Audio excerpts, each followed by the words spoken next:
Salut à tous, bienvenue donc sur l'Entrepreneur Lifestyle, épisode donc numéro 7 du podcast. Donc aujourd'hui j'accueille Eric Béhanzin, donc serial entrepreneur qui a commencé donc il y a quelques années dans le chant, comme il va vous le dire, donc coach vocal. Et donc ensuite donc il a donc créé dernièrement, après donc plusieurs années de formation dans le développement personnel et le coaching, un Explosive Business, donc du site explosivebusiness.com, qui donc permet aux entrepreneurs donc de multiplier leur chiffre par 10 et même plus, avec des techniques qui sont très bien expliquées dans le podcast. Donc écoutez bien, ouvrez donc vos oreilles, réécoutez s'il le faut, c'est vraiment donc très puissant ce qu'il dit.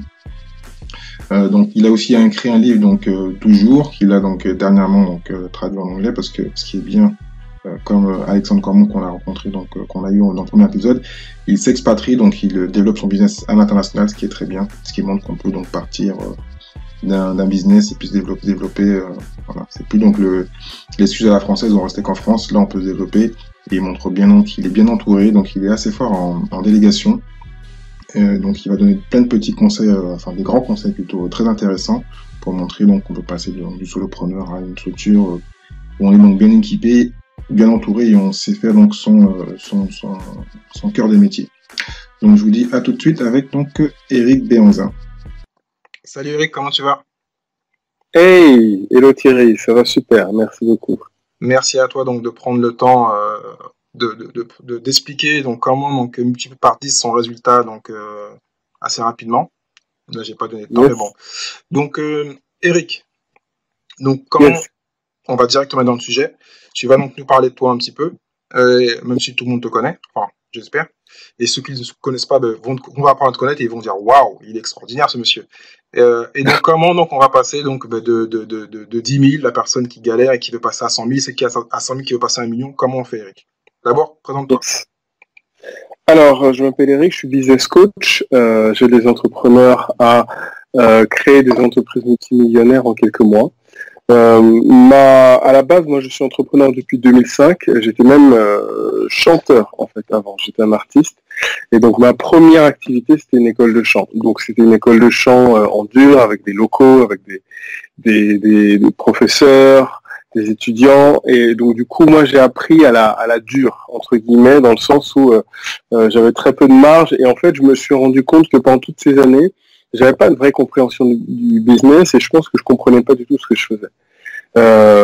Si je rencontrais quelqu'un comme moi aujourd'hui à l'époque, je pense que je me serais dit c'est qui cet extraterrestre. Pour quelle raison? Clairement. Pour quelle raison? Pourquoi? Parce que aujourd'hui, je vois en quelques secondes les problèmes dans un business qu'avant je n'aurais même pas eu l'idée d'envisager ou de comprendre, de saisir. C'est dû à ton expérience en fin de compte d'entrepreneur, ou à tes expériences, que je sais que tu as fait beaucoup de coaching et de développement personnel. Donc c'est le mélange des deux, ou c'est plus par rapport à ton expérience personnelle où tu te dis mais comme tu as fait des bêtises, j'allais dire des bêtises, donc tu sais comment donc ne plus les faire, ou c'est parce que tu as eu des coachs assez importants, parce que je sais que tu as dépensé beaucoup sur toi, ce qui est très important. Ouais. C'est lequel qui a servi, ou c'est les deux en même temps? Il y a vraiment les deux. La première chose, c'est l'expérience. C'est-à-dire que j'ai continué comme ça, on va dire, jusqu'en 2013. En 2013, j'ai commencé à me former. Mais l'expérience m'a vraiment montré... En fait, je me suis rendu compte que si je continuais comme ça, au bout d'un moment, je finissais en burn-out. Parce que je bossais, et puis pas de résultat massif. Donc du coup, en 2013, j'ai commencé à m'intéresser au marketing en ligne. J'ai commencé à m'intéresser au marketing en ligne, et donc du coup j'ai commencé à suivre deux, trois personnes et commencer à investir en moi, donc rentrer dans des masterminds, faire des formations, ainsi de suite. Et on va dire qu'à l'heure d'aujourd'hui, j'ai dû investir quelque chose comme 300 000 euros dans mon éducation, donc en termes de séminaire, mastermind, coaching, que ce soit au niveau français, mais surtout beaucoup au niveau international. D'accord. Et c'est un mélange des deux. C'est vraiment un mélange des deux. C'est pas juste l'expérience et c'est pas juste la formation et le coaching. L'expérience m'a appris que en fait, tu peux passer des années à faire quelque chose sans jamais réellement évoluer. Et il suffit d'une personne, d'une rencontre, d'une phrase, et ça peut radicalement transformer ton business. Mais du jour au lendemain. L'une des premières croyances, d'ailleurs, je l'ai mis dans mon livre 12 jours, que je mets dans l'avant-propos, sur les pages de gauche, c'est de comprendre que le temps n'est pas linéaire. Ça veut dire que la plupart des gens se disent, si je veux avoir des résultats, ça veut dire qu'il faut forcément du temps. Tu vois, il faut plein de choses pour que ça arrive et qu'il faut travailler dur. En fait, c'est vrai qu'il faut travailler. Mais ça veut pas dire qu'il faut travailler dur tout le temps. Si tu travailles dur pendant des années et t'as pas de résultats, c'est qu'il y a un problème dans ton business. Oui, il faut apprendre à abandonner. Soit il faut apprendre à se remettre en question et à évoluer, ou sinon il faut apprendre à abandonner et à partir sur autre chose, entre parenthèses. Parce que souvent on dit la phrase américaine c'est never give up, mais en fin de compte, à un moment ou à un autre, si pendant 10 ans tu gagnes pas d'argent, c'est qu'il y a un problème. Même de 2 ans, 3 ans, c'est... Alors, si tu gagnes pas d'argent au bout de plusieurs années, c'est qu'il y a forcément un problème dans ton business. C'est-à-dire, si tu en gagnes peu, il y a forcément un problème. Alors, ça peut être ton business model, ça peut être la compréhension de ton client, ça peut être le fait que toi, t'es pas forcément aligné avec ce que tu délivres, tu vois. Mais il y a forcément un souci. Et donc, moi, j'avais pas conscience de tout ça. J'avais pas conscience, et l'un des plus gros problèmes au départ, ça a été mon business model, et ensuite le fait que j'étais pas forcément passionné. Et il y a vraiment 3 règles fondamentales qui font qu'un business explose. Mais ça, j'en parlais tout à l'heure, mais ça, moi, j'en avais pas conscience. Du coup, donc j'ai commencé à me former à partir de 2013, 2014, 2015, 2016. J'ai commencé à me faire coacher, et donc du coup, j'ai mis tout mon business en ligne. Donc du coup, toute mon école de chant, tout est sur Internet, ça tourne en automatique. Et puis j'ai décidé de créer mon entreprise de business coaching, donc en 2017. Donc j'ai juste reprendre des petits points parce qu'il y a plusieurs informations. Donc t'as investi 300 000 sur combien d'années? Sur 3-4 ans, c'est ça? Ouais, sur 3-4 ans. Alors, il y a tout ce que j'ai investi avant en tant qu'entrepreneur, aussi en tant qu'artiste. Et puis, il y a aussi il y a une grosse partie, quelque chose comme plus de 220 000 euros que j'ai investi à partir de 2013. Et donc, qu'est-ce qui est vraiment, parce que moi je suis un peu dans le sujet, parce que je vais souvent dans les salons, mais pour toi, parce que certains n'ont pas les moyens, autant, donc il y a plein de ressources qui sont gratuites comme le blogging, le podcast, c'est aussi pour ça que je fais le podcast. Moi, c'est les podcasts que j'aurais aimé avoir il y a 20 ans, même si j'en écoutais déjà, parce que j'écoutais Robert Kiyosaki, enfin plein d'entrepreneurs anglo-saxons, parce que je parle anglais. Mais toi, donc, le meilleur investissement, il est plutôt donc, dans les masterminds, dans les événements, parce qu'on m'a souvent dit que les événements font plus bouger les gens, parce qu'il y a plus d'émotions. C'est les livres, c'est les audios. Qu'est-ce qui est le meilleur? La personne qui a des moyens moins élevés, on va dire, qui veut mettre 5 ou 10 000 euros, ou même moins. Vers quoi tu la dirigerais? Alors, moi j'aurais commencé par les livres. Oui. J'aime bien les livres. Alors je lis pas tant que ça aujourd'hui. Avant je lisais beaucoup plus. Je lis pas tant que ça parce qu'aujourd'hui je ne suis plus à la recherche d'informations. Parce qu'il y a une chose que j'ai compris, c'est que c'est pas l'information qui transforme les gens, c'est l'inspiration, c'est le fait de donner à une personne son pourquoi et son qui fait qu'elle va passer à l'action. La plupart des gens qui écoutent par exemple ce type de podcast qu'on écoute, la plupart savent déjà tout ce qu'il y a à faire pour pouvoir exposer un business. La plupart des gens savent qu'ils doivent connaître leur client idéal. La plupart des gens savent qu'ils doivent être sûrs que leur offre est rentable. La plupart des gens doivent se poser la question, est-ce qu'ils sont vraiment passionnés par ce qu'ils font? Mais il y a toujours un problème d'alignement dans ces 3 choses, et parce que les gens ne le font pas vraiment. Pourquoi? Parce qu'ils n'ont pas un vrai pourquoi. Ils n'ont pas une vraie essence. Parce que si la personne avait vraiment un profond pourquoi, elle serait passée à l'action.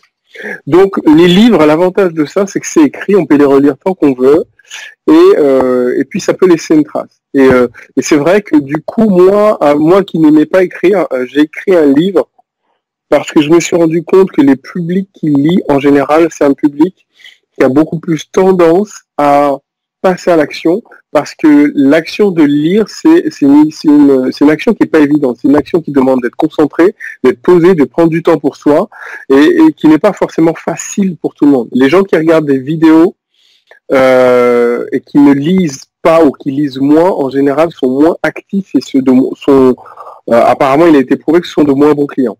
Donc, je me suis rendu compte que ce qui se passe dans un livre, et souvent quand tu lis, c'est souvent silencieux ou tu lis dans ta tête. Et donc du coup ça peut être intéressant. Mais je vais pas dire choisir des livres pour choisir des livres. Moi, il y a des livres qui m'ont littéralement transformé. L'un des livres qui m'a littéralement transformé, c'est Good to Great, de la performance à l'excellence. Ouais. Il y a un autre qui s'appelle The One Thing. Bah, tu réponds déjà aux questions que j'allais te poser à la fin. Et déjà ces deux livres-là ont bougé énormément de choses en moi. Et puis le troisième, c'est Réveiller le millionnaire qui est en vous. Ah, je connais pas celui-là. Ouais, c'est One Minute Millionaire, c'est un livre qui est écrit en fait si, exactement. Je le connais parce que j'ai même fait une vidéo dessus. Non, parce qu'il y en a deux, parce qu'il y en a un qui est sorti en début d'année, c'est Hélène Poffel, je sais pas si c'est le même. Non, c'est pas le c'est même. un autre alors, donc elle a le même titre, c'est le One Minute Millionaire, mais qui indique que maintenant le monde a changé, qu'on peut faire millionnaire tout seul, en solopreneur, sans besoin d'avoir de 10 ou 5 employés, mais bon, parenthèse. Donc le nom de la personne, tu m'as dit, donc de One Minute Millionaire. Oui, alors c'est la version française, c'est Réveiller le millionnaire qui est en vous. D'accord. Et ce livre en fait est écrit exactement comme écrit mon livre, et c'est de là que j'ai tiré cette idée, c'est-à-dire sur les pages de gauche, il y a la partie logique rationnelle, et sur les pages de droite, il y a une histoire. Alors dans le bouquin original, c'est l'histoire fictive, alors que moi dans mon livre, c'est mon histoire. Et donc du coup, ces trois livres-là ont vraiment radicalement changé mon mindset et la manière dont je me voyais. Alors, il y a aussi un autre, oui, qui s'appelle Work the System. Et donc, en fait, un jour, j'ai commencé à regarder mon business model et commencé à regarder mes chiffres. Parce que la réalité, c'est que la plupart des entrepreneurs maîtrisent pas leurs chiffres. C'est-à-dire, ils savent pas combien de clients ils ont. Ils savent pas combien de marge ils font par client qui achète. Ils savent pas exactement quelles sont leurs charges fixes, leurs charges variables, et ainsi de suite. C'est basique, c'est super simple, mais 95% des entrepreneurs ne connaissent pas ces chiffres-là. Je confirme parce que moi, c'est marrant, je sais pas si tu connais l'émission Dragon Den et Shark Tank, qui sont des émissions anglo-saxons qui parlent de business. Shark Tank, oui. Et moi, je les regarde souvent parce que je suis pas très télé, mais quand j'ai besoin de décompresser, d'éviter de lire ou de lire un podcast, je me dis, il faut que je regarde le business parce que moi, je suis focus. Et donc, quand je me permets de regarder sur YouTube, je vais regarder Shark Tank ou d'autres, et en plus, ça me donne des idées. Et souvent, ils montrent qu'ils aiment bien investir sur l'humain, donc le vendeur, il faut être un super vendeur. Et si on connaît pas les chiffres, même si le business il est parfait, c'est mort. Ils vont dire, non, mais tu connais pas tes chiffres, tu connais pas ton business, donc c'est pas la peine. Voilà. Ou sinon d'autres qui appellent leur comptable, ils disent, non, t'as un comptable, c'est bien, mais il faut savoir où tu vas. C'est comme un GPS, si tu sais pas combien de chiffres tu fais, tu connais pas ton business. Exactement. Donc, la réalité, c'est que les chiffres de base, il faut les maîtriser. Et si on les maîtrise pas, il y a aucune raison. Et les gens qui galèrent pendant des années, clairement, ils ont un vrai gros problème de rentabilité. Tout simplement. Donc apprendre. Alors, donc si on connaît pas, donc apprendre à connaître son chiffre. Pour résumer, trouver son pourquoi. Et c'est la phrase que tu as dit que je voulais répéter. Donc trouver l'inspiration et non l'information. C'est ça. C'est ça. Ça c'est la phrase. Trouver l'inspiration et non l'information. C'est énorme. C'est ça. C'est l'inspiration qui te transforme. Parce que qu'est-ce qui te drive? Qu'est-ce qui va faire que le matin tu vas te lever et tu vas avoir la niaque et tu vas te défoncer pour aller chercher d'autres clients, pour livrer encore plus et pour apporter de la valeur massive à tes clients, il faut que tu aies ce drive-là. Si tu sais pas pourquoi tu fais ça va pas marcher. Et est-ce que comme on dit, tu as besoin de l'afficher, tu as besoin de te le répéter, ou automatiquement, si tu sais une fois le pourquoi, c'est bon, ça va rester, ou tu as besoin des techniques de base, où il faut donc l'afficher, se le répéter, l'écrire sur un agenda tous les jours, comme je l'entends souvent? Oui, c'est bien de l'avoir. En théorie, lorsque tu le réécris, que tu le revois, ça te permet de te reconnecter. Et c'est vrai que c'est bien de le voir, c'est bien de l'afficher, en effet, de mettre dans son vision board. Et ça peut être pour qui aussi? Pour qui est-ce que tu le fais? Ça peut être pour ta famille ou des personnes que tu aimes. Mais se poser la question, qu'est-ce qui se passe si tu ne réussis pas? Quelles vont être les conséquences sur les personnes que tu aimes profondément si tu ne réussis pas dans 6 mois ou dans 1 an? Et le point, en fait, dont je me suis rendu compte, c'est que notre temps sur Terre, il est limité. Mais le temps que nous avons, c'est-à-dire qui nous amène à la réussite, ça n'a rien à voir avec les heures, les minutes, les secondes. C'est-à-dire qu'en l'espace de quelques secondes, une personne peut radicalement transformer son business et comprendre quelque chose en 30 secondes qu'une autre personne pourrait comprendre en 30 ans, voire jamais. D'accord. Et en fait, c'est ce qui s'est passé pour moi. C'est-à-dire que, et quand je dis aux gens que oui, on peut créer un business multimillionnaire en quelques mois, les gens disent oh machin, c'est impossible, ça, c'est un gourou et tout ce qu'on veut. Bon, j'en entends de tous les côtés. Et ce qui se passe, c'est que bon, déjà la première chose, je suis le produit de mon produit. C'est-à-dire que nous, on est passé de 0 en dollars, je ne sais pas en dollars parce qu'on a des clients un peu partout dans le monde, de 0 à 5,2 millions de dollars en 18 mois. Ça c'est nous. D'accord. Ensuite, on a par exemple l'un de mes clients il est passé de 70 000 euros par an à 2,5 millions de ventes en 9 mois. C'est-à-dire que l'année n'était même pas terminée. D'accord. J'ai un autre de mes clients qui est passé littéralement de zéro, ce qui est très rare parce que d'habitude je ne prends pas les gens qui partent de zéro, mais il avait déjà aidé des gens qui avaient des résultats, donc on s'est dit allez boum on y va. Et ce qui est fort c'est qu'il a que 21 ans. Il est passé de 0 à 160 000 euros de vente en 5 mois. Il est motivé donc. Il est déterminé. Mais une question, parce que là, on parle souvent du positif. Est-ce que tu as eu des échecs? Et est-ce que automatiquement, toi, tu penses que les clients t'ont eu en échec, c'est à cause des pourquoi? 2 personnes. Oui. Alors, 2 clients. Il y en a un, c'était un couple. Déjà, au niveau de la partie vente, c'était très compliqué parce qu'on a beaucoup discuté et revenu sur le contrat et sur les avocats et machin, et si ça marche pas. Et en fait, j'aurais pas dû les prendre en tant que client parce que c'était trop compliqué. Et une fois qu'on a fait en fait la première immersion, on a fait le premier coaching. Donc je me suis investi en fait comme jamais. Et en fait, ils ont, au bout de 14 jours, donc qui a suivi cette première immersion, il dit oh bah ça marche pas, ça n'a pas réussi, donc boum, on arrête, on veut se faire rembourser. Waouh, c'est énorme. Donc du coup, je dis mais au bout de 14 jours, c'est un contrat qui dure 18 mois. Donc oui, ce qu'on vient de commencer, la seule et unique tentative qu'on vient de faire ne marche pas, c'est ok, mais on a 18 mois. Et là, je me suis rendu compte qu'en fait, c'est moi qui ai fait l'erreur, c'est pas eux, c'est moi qui ai fait l'erreur. C'est ce que j'allais dire, il est posé, mais ce que j'allais dire, parce que je me suis dit, ouais, c'est 14 jours, c'est d'abord, mais aussi, c'est une erreur de leur part aussi d'abandonner, parce que là, après 14 jours, ils peuvent pas se dire, oui, ça n'a pas marché, ils ont rien fait. Bah oui, 14 jours, il se passe rien, quoi, dans la vie d'un business. Et c'est pareil pour un autre client aussi, pareil, exactement la même chose. D'accord. 0 persévérance. Ah oui, mais ça marche pas, tout ça. J'ai payé 1000, j'ai gagné 3000, ça marche pas.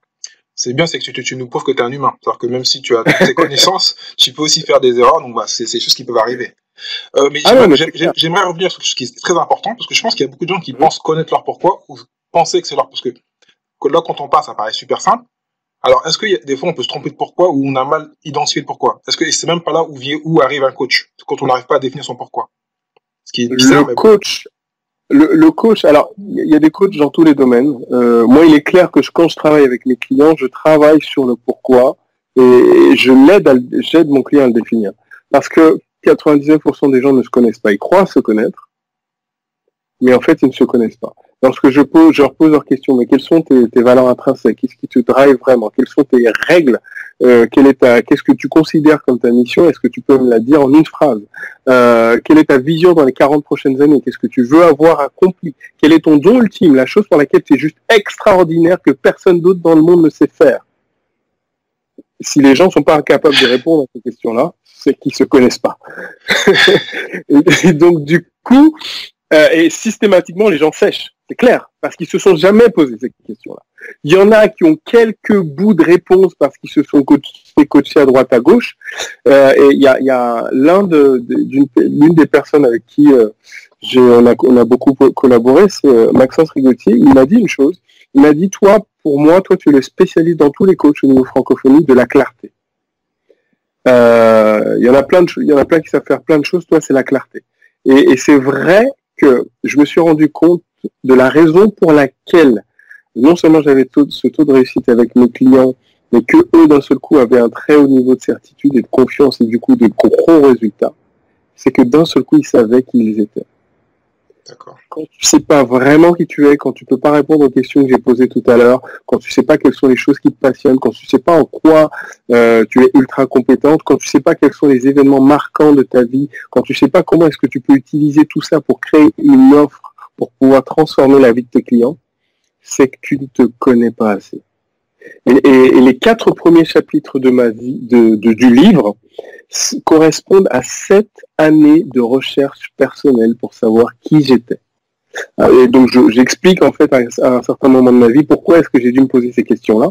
Donc et j'explique du coup tout le processus par lequel j'ai dû passer et comment j'ai construit ce processus-là et du coup comment ça a aidé des centaines de gens à découvrir ce pourquoi ils étaient faits.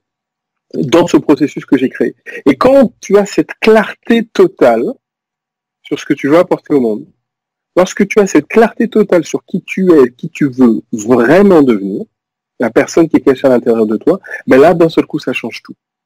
Parce que quand tu dois prendre des décisions, tu n'es plus en train de bégayer. D'un seul coup, c'est clair, net, précis, rapide.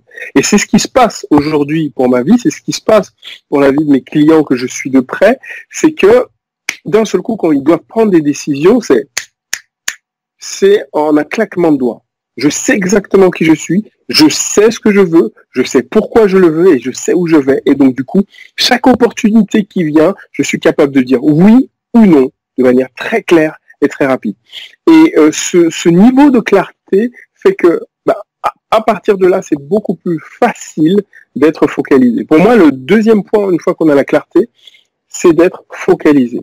Et quand je dis focalisé, pareil, c'est focus à l'extrême. Et je vais te dire jusqu'à quel point j'ai poussé le focus. Au moment où on enregistre cette vidéo, ce podcast, pardon, je n'ai pas de téléphone portable. C'est-à-dire je n'ai pas de smartphone. Est-ce que tu veux pas être dérangé, c'est ça? Je ne veux pas être dérangé et du coup, j'ai designé ma vie pour pouvoir m'en passer. D'accord. Ma vie et mon business pour pouvoir m'en passer. Mais donc, tu as quand même une assistante, enfin, parce que j'ai une assistante qui m'a appelé, parce qu'on a eu un petit souci par rapport au podcast la semaine dernière. Donc, tu as quand même une personne. Donc, est-ce que c'est pas dans le contraire? Enfin, je comprends ce que tu veux faire, donc le one thing, enfin, être focalisé, enfin, magnifique. Et tu n'as pas de distraction, ce qui est important, extrêmement important.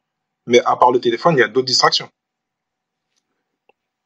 Du coup, alors, il y a d'autres distractions, mais déjà, franchement, le smartphone, c'est au moins 80% de distractions. Si tu fais une journée, je disais hier, en fait, la notification, c'est l'ennemi numéro 1 du focus de l'entrepreneur. Et donc, imagine que tu passes, je sais pas moi, ne serait-ce qu'une, 2, 3 journées, voire une semaine sans smartphone, tu auras une productivité qui sera extraordinaire. Juste parce que tu n'en as pas. Et moi, il a fallu que j'y suis allé progressivement avant d'aller dans cette décision radicale, mais je me suis rendu compte que d'abord en supprimant les notifications, ensuite en supprimant ma boîte mail, ensuite en passant du smartphone au téléphone basique qui fait juste les appels et les SMS, puis en supprimant complètement le téléphone, à chaque fois, j'augmentais dans mon niveau de focus. Alors évidemment, j'ai une équipe aujourd'hui, hein, c'est clair. C'est sûr que c'est pas forcément facile de le faire. Aujourd'hui, à l'époque, quand j'ai commencé à le faire, j'avais juste une assistante. Aujourd'hui, j'ai carrément toute une équipe qui gère. J'ai une CEO, j'ai une assistante, j'ai un directeur marketing, directrice opérationnelle, assistante virtuelle, designer graphique. Donc, il y a toute une équipe qui est autour de moi. Et toute cette équipe gère tout mon emploi du temps et tout ce que je dois faire au jour le jour, de manière à ce que je n'ai pas à le faire. Donc ça signifie que je suis ultra focus sur ce sur quoi je suis extraordinaire, sur ce sur quoi je suis passionné, et tout le reste est totalement délégué. Oui, donc ça c'est vraiment être focus maintenant. Alors tous tes clients, tu leur dis donc de laisser le portable, alors le téléphone portable. Non. J'impose pas. D'accord. J'impose pas mon style de vie à mes clients, mais il est sûr que mes clients, lorsqu'ils ont diminué les notifications, ils se sont dit, ok, de telle heure à telle heure, j'utilise pas de téléphone portable, leur productivité a drastiquement augmenté. D'accord. Après, bon, moi je dirais, parce que moi je comprends un peu ce que tu fais, parce que bon, j'ai des choses qui ressemblent à ça, mais il suffit d'avoir une bonne volonté de se le dire. Mais bon, après, on est tous différents, donc après, bon, ça c'est une parenthèse. Donc, le deuxième point pour moi, c'était le clarté, deuxième point le focus, et troisième chose, le courage. Le courage de changer ce qu'il a changé, d'arrêter ce qu'il faut arrêter, de prendre des décisions. À certains moments, peut-être qu'il faut arrêter de faire travailler avec un certain type de clients, parce qu'on est plus rentable, même si on rend service, mais des fois, les gens veulent sauver le monde, et ils ont une cuillère et un couteau. D'abord, deviens très riche, et puis une fois que tu seras très riche, tu pourras sauver le monde. Mais sauve-toi toi-même avant de sauver les autres. Et ça, c'est un point aussi que l'un de mes coachs aussi m'a bien fait comprendre, quoi. Tu fais pas deux choses à la fois, t'en fais une. D'abord, tu te sors de cette situation, et ensuite, après, tu pourras aider les autres. Oui, souvent les gens, en fin de compte, enfin, en plus c'est souvent une erreur d'entrepreneur. Ils ont souvent plein d'idées et on veut faire plein de choses en même temps. Il est vrai que le plus simple, c'est de réussir sur un premier business, faire le million, entre parenthèses, puis se servir de ça pour répliquer la clarté, le focus et enfin, tout ce que tu viens de dire pour continuer. Et souvent, on a 30 idées en même temps et on est un peu perdu. Donc, pour revenir sur ce que tu dis, donc la clarté, le focus et le dernier que j'ai pas noté, ce qui est pas bien. Donc, Le courage. le courage. Mais en fin de compte, une question qui va te sembler bizarre. Donc, on a la Mhm. clarté, on a le focus, on a le courage, et on n'arrive toujours pas à réussir. Est-ce qu'il y a un problème? Parce que c'est facile de ne pas être responsable, de dire que c'est le business, c'est le business model. Est-ce qu'il peut y avoir une autre raison? On a la clarté, le focus et le courage, et on est toujours en échec. Qu'est-ce qui se passe? 99% des gens que je connais, Oui. déjà n'ont pas de clarté. Ça, c'est sûr. Et si c'est pas de clarté, ils n'ont pas de focus. Maintenant, s'ils ont du courage, moi, j'avais du courage avant. J'avais aucune clarté, j'étais pas focus. Mais par contre, j'avais le courage. Je vais même dire, j'avais de la persévérance.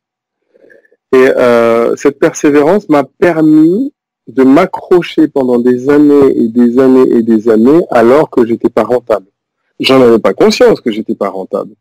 Mais c'est cette persévérance qui m'a permis de tenir jusqu'au bout. Mais à certains moments, il m'a fallu du courage pour rompre avec ça et changer de business model, et changer d'activité, changer de client idéal. La persévérance fait que même si on n'est pas doué, même si on n'est pas intelligent, même si on n'a pas d'argent pour avoir des coachs, même si, on peut pas, ok, j'ai pas d'argent pour avoir un coach, par contre, tu peux pas me dire que t'as pas d'argent pour acheter quelques livres. Ça, c'est pas possible. Ça je n'y crois pas. Moi, je me souviens, mon livre, par exemple, à 12 jours, j'ai fait exprès de condenser l'essence de ce que j'ai su pour pouvoir apporter cette valeur massive et que les gens puissent faire leur premier million. Les gens qui appliquent vraiment, ils peuvent faire leur premier million. J'ai un de mes clients qui, en se faisant aider par un de mes clients et lui-même en lisant le livre, a fait 150 000 euros. Pourquoi? Parce qu'il a vendu 3 produits à 50 000. Boum, en appliquant ce qu'il y a dans le livre. Il y a une autre personne qui a vendu des programmes à 36 000 et qui en a vendu une dizaine. La personne m'a parlé 5 minutes et a appliqué ce qu'il y a dans le livre. 360 000 euros. Donc, la réalité, c'est que ce n'est pas dans le fait de ne pas savoir.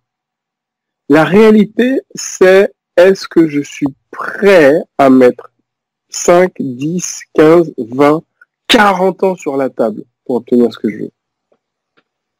Ouais, c'est vraiment avoir un vrai pourquoi et tout faire pour y arriver. C'est ça. Parce que la plupart des gens se disent ah ouais, mais si ça marche pas, ça n'existe pas si ça marche pas. C'est une option. Mais surtout que souvent, en plus, surtout, enfin, excuse-moi de te couper, souvent dans plein de business, en plus, je crois que c'est Tony Robbins ou quelqu'un d'autre qui le dit, souvent il y a des business, il y a déjà quelqu'un qui l'a déjà fait. C'est comme la première personne qui est passée en dessous des 3 heures, je crois, ou des 2h10. Quand ça a été fait, il y a plein de business qui sont faits, on peut pas dire que ça marche pas. On a la preuve que ça marche, qu'il y a une personne qui l'a fait avant. Quand on est sur un business où il y a personne, donc là c'est différent. Mais la plupart des business dont on parle ou dont on fait, il y en a plein. La plupart des business qui sont créés sont pas vraiment très inventifs, entre parenthèses, hein, sans être méchant. Et en fin de compte, on peut pas dire que ça marche pas, parce qu'il y a des gens qui l'ont fait avant nous. Donc dans ces cas-là, il y a aucune excuse. C'est plutôt dans le cas contraire où on crée quelque chose de nouveau, où on crée un nouveau business model. Alors, et même quand on crée un business model, lorsqu'on est vraiment focalisé sur son client, moi j'ai vu certains de mes clients, la manière dont ils vendaient, c'était n'importe quoi, hein. Vraiment n'importe quoi. C'est-à-dire que tous les codes et tout ce que moi je leur avais enseigné et appris, c'était n'importe comment, mais à la fin, ils avaient quelqu'un qui, finalement, malgré toutes les objections qui étaient pour certaines même pas répondues, mais achetait quand même. Pourquoi? Parce qu'en réalité, il faut connaître la motivation profonde de notre client. Si on ne sait pas ce qu'il fait bouger dans ses tripes, je parle pas juste de ce qu'il dit, mais je parle si on ne sait pas ce qui fait bouger notre client, bah du coup on ne sait pas pourquoi est-ce qu'il va acheter ou pas. Et moi en fait j'ai appris à aider mes clients à chercher la motivation de leurs propres clients. Et là d'un seul coup, bah, ils savent comment leur parler, ils savent quelles questions leur poser, ils savent exactement comment trouver le pourquoi de leur client. Et donc à partir de là, une fois qu'ils l'ont trouvé, boum, ils tapent dessus, ils appuient dessus, et puis du coup ça active une très profonde motivation. Donc là, tu as rajouté la persévérance, qui est très important. Donc avec tous les éléments que tu viens de donner, logiquement, on peut multiplié par 10, par 15, par 20, donc les business. Alors, bon, si on est un peu plus pragmatique, parce que là, on a parlé de valeurs, on a parlé de principes, si on est un peu plus pragmatique, c'est le croisement de 3 choses. Première chose, ce que j'appelle le sweet spot. Le sweet spot, il faut savoir que dans les il y a 4 types d'actions que les gens font dans la vie. 1, les actions pour lesquelles ils sont incompétents. Moi, par exemple, c'est l'administration. Je suis incompétent, je veux pas devenir bon. Ça ne m'intéresse pas, c'est en dehors de mes capacités. Je ne veux même pas m'améliorer dans ce domaine. Et donc, du coup, ça, c'est l'une des choses que je déléguais en premier. 2, les actions pour lesquelles on est compétent. Les actions pour lesquelles on est compétent, moi, par exemple, c'est l'écriture. Et donc, dans ce type d'action, le job est fait. C'est pas extraordinaire, mais c'est fait. 3e type d'action, les actions pour lesquelles on est excellent, mais pas passionné. Moi, par exemple, je suis excellent pour la technique vocale. Les cours de technique vocale, je suis excellent, je sais pas, pour les massages aussi. Bon, c'est pas des choses qui me passionnent, mais voilà. J'étais musicien pendant des années, donc je maîtrise bien mes mains, tout ça, et voilà. Et donc voilà. Bon, c'est le genre de choses. Voilà, je suis excellent, ça me passionne pas plus que ça, mais voilà. Ensuite, la 4e chose, c'est la chose pour laquelle on est excellent et passionné. C'est ce que j'appelle le sweet spot. Et ça, moi, c'est le coaching d'entrepreneur. C'est prendre la parole en public. Ce genre de choses, je suis excellent et passionné. Et donc, ça signifie que lorsque je suis dans ces situations-là, j'ai plus d'énergie après qu'avant. Et en plus, pour les clients, c'est un wow. Donc, ça signifie que lorsque je répète encore et encore cette action-là, du coup, je suis dans ma zone d'excellence. Les personnes me disent « Waouh, c'est extraordinaire ». Et donc, forcément, mon niveau de confiance et de certitude augmente. Et il faut savoir que toutes les personnes qu'on connaît et qui ont réussi, et je parle à très haut niveau, hein, donc je parle de Michael Jordan, je parle de Bill Gates, de Warren Buffett, de Michael Jackson, j'en sais rien, que soit le domaine, sont des personnes qui passent 100% de leur temps dans leur sweet spot et délèguent le reste. D'accord. Donc ça, le premier point, c'est qu'il faut être dans son sweet spot. Excellent et passionné. Il faut les deux. Pour créer un wow chez le client et créer un wow chez soi. Ça, c'est la première chose. Donc, niveau d'énergie au maximum. Donc, ça signifie qu'on a envie de bosser. On est motivé soi-même et le fait de le faire nous motive. Ok. Rien que l'idée de le faire. Deuxièmement, comprendre le besoin ultime du client. Qu'est-ce qui fait que le client, ça le fait vibrer, ça le fait pleurer, ça le fait crier de douleur ou de rage ou de joie? Et tant que je n'ai pas trouvé ça, je peux faire tout ce que je veux. Je vais avoir un business qui est pas mal, qui vivote, mais pas plus que ça. Et 3e chose, un business model extrêmement rentable. Et quand je dis extrêmement rentable, ça veut dire au minimum 80% de marge. D'accord. Exemple, Facebook. Qu'est-ce qu'il lutte? Contre quoi il lutte Facebook? La solitude. Il connecte les gens entre eux. La solitude, c'est l'un des mots les plus puissants de notre siècle. Et les gens, lorsqu'ils ouvrent leur ordinateur ou ils utilisent leur smartphone, ils ont l'impression d'être connectés aux autres. Évidemment, c'est du fake, mais c'est pas ça le problème. C'est que du coup, ça répond à un besoin. Il y a aussi cette histoire de voyeurisme, de savoir ce que les gens veulent savoir et tout. Et tous les réseaux sociaux tournent autour un peu de ça. De l'autre côté, on a quelqu'un, Mark Zuckerberg, qui était passionné par la connexion entre les autres et qui en plus qui était excellent dans tout ce qui est mise en place de programmation, de logiciels, ainsi de suite. Et la 3e chose, le business model qui est juste extraordinaire. Ce truc est gratuit. Et moi, j'irai en plus rajouter, pour ceux qui connaissent l'histoire, ce qu'il est très malin, il s'est associé, enfin, il a vite fait rentrer des business angels, des gens qui avaient créé d'autres business, donc qui pouvaient l'aider à le faire lever. C'est comme un coach, mais là, c'est plus des business angels qui ont injecté rapidement de l'argent et ils sont entourés d'entrepreneurs, mais qui savaient qu'ils avaient déjà créé, je crois, PayPal et d'autres business. Et en plus, mais je crois que c'était même la personne qui a fait The One Thing. Enfin, il y avait d'autres personnes qui avaient déjà créé d'autres business. Il a pu scaler, donc il était assez intelligent pour savoir aussi faire rentrer, comme toi, tu as fait dans ton équipe, entourer donc des bonnes personnes pour pouvoir se focaliser sur ce que lui sait faire. Pour boucler la boucle, on va dire. C'est ça. Donc là, dans ce que je disais, c'est vraiment si on part de zéro, au moins on est dans un sweet spot. Et si on n'est pas dans son sweet spot, alors c'est automatiser ou déléguer. Automatiser, déléguer, ouais. Voilà, donc il faut automatiser, déléguer, sweet spot. Mais en tout cas, dans les trois, donc il y a vraiment cette partie, sweet spot, automatiser, déléguer. Deuxième chose, comprendre le besoin ultime du client. Et troisième chose, avoir un business model extrêmement rentable. Si on croise ces trois choses, là, on a un business qui explose. Et toutes les entreprises qu'on connaît, sans exception, qui cartonnent, qui sont multimilliardaires, obéissent à ces trois règles. D'accord. Donc, le sweet spot et l'effet wow, c'est ça? Les sweet spots, l'effet wow, le besoin ultime du client et surtout le business model. Comment je gagne de l'argent? Comment je fais du profit? Et pour moi, c'est vraiment la base. Le problème, c'est que la plupart des gens, lorsqu'ils débutent ou lorsqu'ils ont juste 2-3 années, ils n'osent pas facturer. Et c'est l'erreur numéro 1. La première chose qu'il faut faire, c'est facturer très cher. Facturer et prendre la marge, comme tu dis, parce que si on n'a pas les 80% de marge, on en revient à cette super émission dont on a parlé, Shark Tank, où dès qu'on entend plus de 60% de profit, les oreilles s'ouvrent, ils sont heureux, j'investis. Yes. Alors là, il faut les profits automatiquement.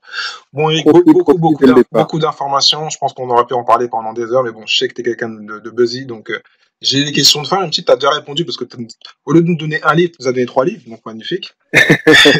Donc, tu nous donnes encore beaucoup de valeur. Donc, je vais te poser des questions que je pose à tous les investisseurs. La première qui, pour toi, va te paraître étrange. Quel est le business que tu rêves, à part celui que tu as actuellement? Est-ce qu'il y a un business dont tu rêves que tu n'as pas encore créé? Il est très possible que ce soit un business qui soit lié au fonds d'investissement. Alors, c'est pas le business en lui-même qui m'éclaterait, c'est que les business les plus puissants sont les business qui sont directement liés à l'argent. Je parle en termes de puissance financière. Et moi, je suis passionné par la croissance. Donc, tout ce qui est fonds d'investissement, j'ai un de mes clients qui est dans ce domaine, qui est dans l'investissement. Alors, j'ai plusieurs clients investisseurs, mais j'en ai un vraiment qui est vraiment dans la finance, à très haut niveau. Et là, je me suis rendu compte de la puissance des entreprises qui sont dans la finance pure et dure, c'est-à-dire qui travaillent avec l'argent. Et là, je me rends compte que c'est monumental ce qu'il est possible de créer en termes de croissance. Lorsque je vois des grosses firmes, des fonds d'investissement comme BlackRock, des choses comme ça, qui font des entreprises qui sont multitrilionnaires. C'est des monstres, bah oui. Je dis, ah oui, d'accord, j'ai encore du boulot, quoi. C'est pas avec du coaching que je vais y arriver, tu vois. Donc, pourquoi pas, il suffirait d'investir dans un Zuckerberg. Parce que moi, en fin de compte, quand tu parles, c'est marrant, tu me fais penser, alors, directement, pourtant, t'es un marketeur, mais t'es pas vraiment marketeur, à Gary Vee, qui est vraiment quelqu'un qui est dans, et qui se met en plus dans le développement personnel.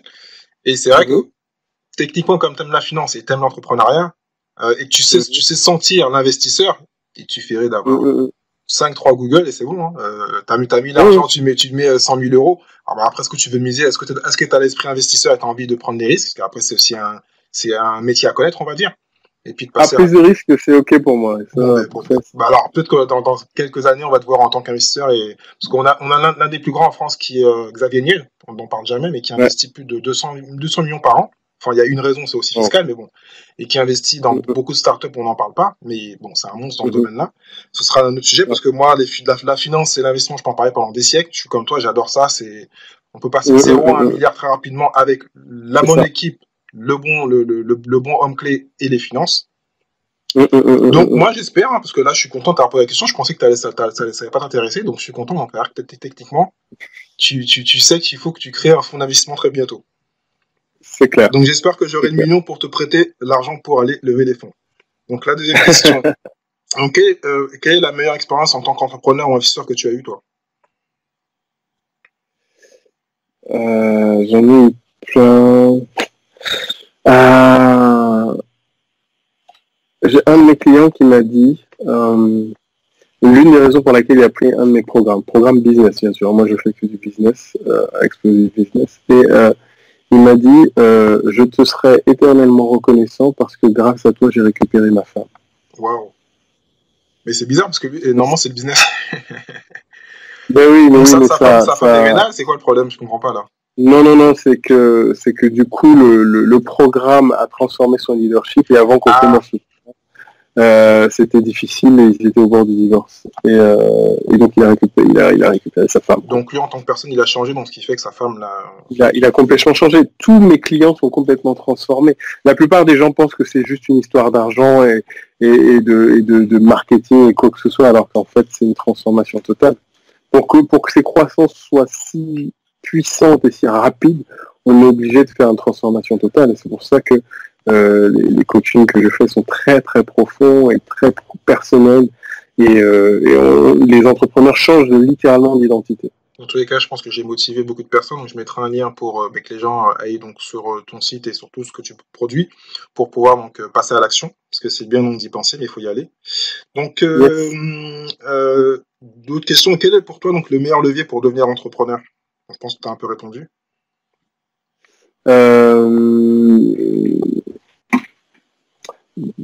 Alors, pour devenir entrepreneur, oui.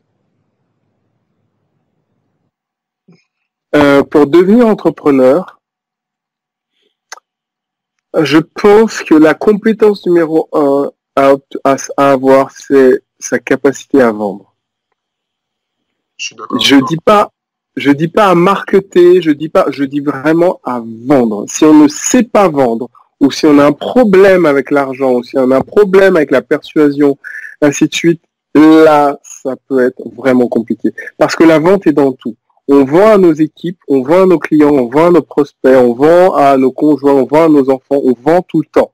Des idées, des projets, des activités, on vend. Et la vente est dans tout. La persuasion, la conviction, l'influence, c'est dans tout dans la vie. Et donc, à un certain moment, si on n'arrive pas à vendre ou si on a un problème avec l'argent, on va vraiment se retrouver bloqué. Alors là, en fin de compte, je voulais pas enchaîner sur ça, parce qu'en général, là, les questions, c'est pour finir, mais là, parce que moi, c'est mon métier, la vente de base. Est-ce que tu penses que ceux qui répondent, qui disent, alors, quand je sais pas vendre, je vais embaucher des personnes qui savent vendre pour moi? Est-ce que c'est bien ou il faut quand même minimum savoir vendre, parce qu'il faut quand même savoir vendre sa boîte aussi? En fait, même avant de vendre sa boîte, il faut vendre ses idées. Et même à la personne qu'on recrute, on vend la boîte à la personne qui rentre dans la boîte. Et même le commercial, il faut lui vendre le produit, il faut lui dire, écoute, ce produit, il est génial et voilà pourquoi. Et si le commercial n'a pas acheté lui-même le produit, c'est-à-dire dans sa tête, il n'y croit pas, il va pas pouvoir vendre derrière. Donc, en quelque part, il va pas pouvoir vendre de manière extraordinaire. Donc, pour moi, la vente, c'est indissociable du fait que pour persuader les autres, on doit être persuadé soi-même. Je suis d'accord. Comme donc, il faut lever les pensées limitantes sur la vente et ce qui va autour de la vente, parce que malheureusement, ça a souvent une image négative, malheureusement. Ouais, c'est exactement ça. Donc, pour les livres, tu as déjà répondu. Je vais les reciter. Donc, qu'est-ce que j'ai noté? Donc, Good to Great, The One Thing, et Rêver le millionnaire, c'est ça? The One Minute Millionaire, Révéler le millionnaire qui est en vous. Voilà. Magnifique. Et donc, la dernière question, j'adore celle-là. Quelle est la compétence que tu rêves d'avoir que tu n'as pas encore? On en a parlé tout à l'heure. C'est ma capacité à multiplier l'argent avec de l'argent. Non, mais fond, ça, tu l'as, mais tu l'as pas essayé, parce que là, tu te compares à des personnes qui font de la finance, mais actuellement, t'es pas focus sur ça. Mais imaginons que demain, tu as un business, je pense qu'il va arriver, qui fait 30, 40, et que tu as tellement... Parce que j'ai écouté d'autres podcasts où j'ai vu que tu étais vraiment le roi de la délégation, et que tu savais te trouver du temps. Donc, à un moment, peut-être, tu vas dire, bon, voilà, j'ai créé trop de millionnaires, j'ai besoin de moi de passer au milliard. En plus, pour être aussi exemple, parce que tu aimes bien être exemplaire, et puis un jour, tu vas en avoir marre, comme tu en as eu marre du champ, et que tu vas passer au fonds d'investissement. Très, très possible. Donc, il suffit juste de suivre, et je pense que l'idée est là. Mais bon, actuellement, tu es focalisé par aider les autres, donc c'est très bien. Ouais, c'est ça. Je suis sur le coaching. Bon, j'ai hâte de voir le grand fonds d'investissement Eric Béanzin. Donc, merci pour tout. C'est la première fois que j'en parle publiquement en plus. Je suis content parce que moi, j'aime bien être un peu original, donc j'espère que les gens l'auront vu et j'espère que plein d'investisseurs vont venir te voir pour t'inviter à aider donc d'autres entrepreneurs. Parce que c'est vrai que tu pourrais même faire un deal parce que je sais que certains grands financiers ont commencé comme ça quand ils n'avaient pas vraiment les fonds parce qu'on pense qu'il faut des millions, mais avec même quelques millions. Toi, tu as déjà la compétence que tu peux aider des personnes. Et tu peux même, comme il faut de Shark Tank, monnayer ton temps contre de l'argent. Tu dis voilà, au lieu de l'argent, tu me donnes 15% de tes parts de ta société Et en gros, enfin, je dis ça, j'ai rien dit. C'est pas mon métier. C'est une idée. Mais c'est vrai que c'est une idée. Moi, demain, tu me dis que tu me montes, tu me fais, j'ai mon business, tu peux me l'envoyer à 20 millions, je te donne 10% des parts tout de suite. Toi, c'est pas un problème. Donc, c'est une façon de faire sans mettre de l'argent. Mais bon. Les vrais investisseurs, n'hésitez pas à contacter Eric. Si vous voulez peut-être le faire passer ou peut-être le mettre en tant que coach pour certains entrepreneurs, pourquoi pas, c'est une bonne idée. Donc, je m'envoie des fleurs tout seul. Donc, Eric, merci. Merci à toi, Thierry. Donc, pour tous ceux qui veulent suivre le coaching d'Eric et de son équipe, n'hésitez pas à aller sur les différents sites. Je mettrai les liens dans le podcast et donc dans la conclusion. Donc, Eric, le dernier mot pour l'auditoire.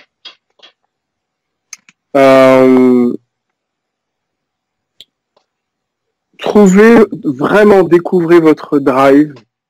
Et ensuite, une fois que vous avez, focalisez-vous sur une action et ne lâchez rien jusqu'à ce que vous ayez un résultat massif. Ok. Le fait que, focus une seule et unique chose, et quoi qu'il arrive, il y aura du résultat. C'est sûr. Merci Eric, je te dis à très bientôt. Ciao. Merci. Ciao. Voilà, donc c'est fini pour le dernier épisode de l'Entrepreneur Lifestyle. Donc merci encore à Eric Béanzin de nous avoir partagé tous ces conseils. Donc si vous voulez aller plus loin, n'hésitez pas à le contacter, explosivebusiness.com. Aussi à lire son livre pour commencer à connaître son esprit et le pouvoir de ce qu'il va vous prodiguer dans le livre et ensuite peut-être en rendez-vous personnel. Donc moi je vous dis à très bientôt pour l'épisode numéro 8 la semaine prochaine. N'hésitez pas à partager et à commenter le podcast. Allez sur iTunes, Stitcher, tous les grands opérateurs de podcast pour pouvoir commencer à faire connaître ce podcast et à faire grandir la communauté. Donc je vous dis à très bientôt. Ciao.